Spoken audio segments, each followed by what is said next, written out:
Hey everybody, and welcome back to lesson 5. Gave a little bit of thought today about what chord we're going to do, and we're going to eventually start moving into bar chords, and I want to make that a very easy process for us to do, but we're going to learn the C chord today. The C is a really nice chord. It's got some good, you know, uh, optional things that you can do with it. But we're going to learn the C chord today, and it goes with our G and D as well, so we can use that as another 1-4-5 progression. So, starting off with our old index finger here, we're going to put it on the B string on the first fret there. Our middle finger is going to go on the D string second fret, and then on the A string, our ring finger on the third fret, and we're going to strum from strings 5 down to 1, and that's going to give us our C, right? So, as always, off and then back on, off, off. And if you guys want to go, 4 strokes, 5 strokes, 6, strums, however, and then off and back on to help really build that muscle memory, that's great. I want it to be comfortable for you guys. I'm going to do some other videos that are kind of in between the chord videos to, have some songs to play and some scales maybe to work on. But I wanted to kind of throw a bonus chord into this because we're going to get to the B eventually, that B chord. And a lot of people hate the B chord because there's so many variations. And the one I prefer and like to play is actually, it's a bar. But there is actually, if we've been working on our E, right, that we did last week, our E chord, there's a variation or a B chord that is right above that E. Same shape and everything. We're going to move everything just up 1.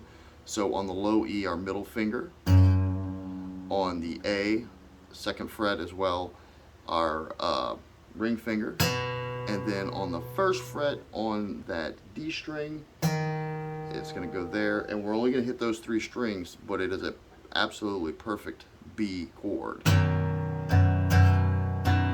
See? So it's kind of a little bonus thing if you've been really working on that E and you can shift up and move. It gives you a B chord to play with. But we are going to get into the bar chords here pretty soon, and that opens up a new world. So while we're looking at that E, and I gave you that optional grip for that E, and the reason why I gave you that optional grip for the E is because once we start sliding that basic grip down and we throw our finger over to create a bar, we now have a G there. And the way we identify that is by our root note, which is going to be that G note right here. So some things about memorizing the fretboard, right?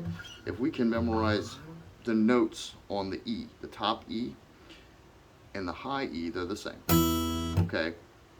If we can then get that down, then we can start moving into specific dots to learn things. And we're going to get into all that. I don't want to overload too many things into one video, but I want to make sure that we're working that C to a D to, I'll use the big G, G.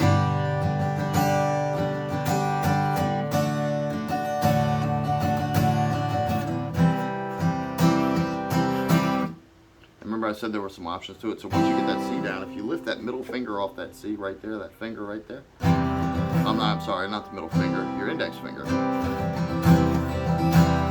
it becomes a C major 7. Gives you kind of something to do.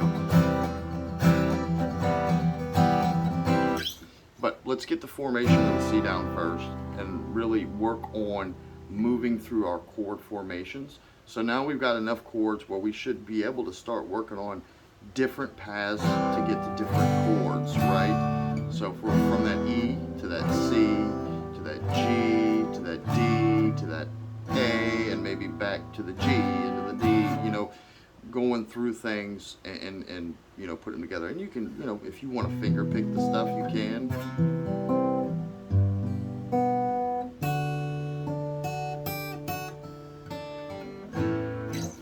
Or combine them. So have fun with the C chord. Like, subscribe, you know, all that good stuff. If you have questions, send them to me. I really want you guys to get this stuff and get it easy. But if you don't have a capo, get a capo, because when we start bar chords, we're going to start with a capo, and we're not going to use, you know, we're not going to go through the chord names once we relative to capo. But what we're going to do is we're going to put that capo down, and we're going to use that to start building our finger strength moving up. So grab a capo, and we will start bar chords the lesson after next. So 2 lessons from now, we will start bar chords, okay? Until then, keep stretching, keep tuning, keep strumming, keep practicing.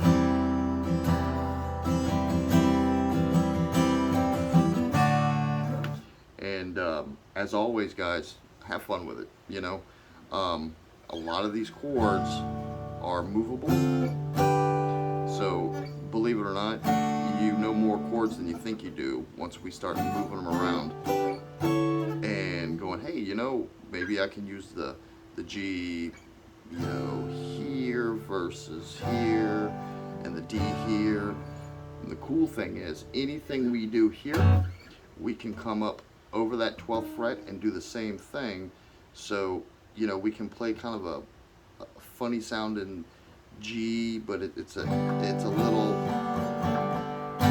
kind of an octave higher, but look, same shapes.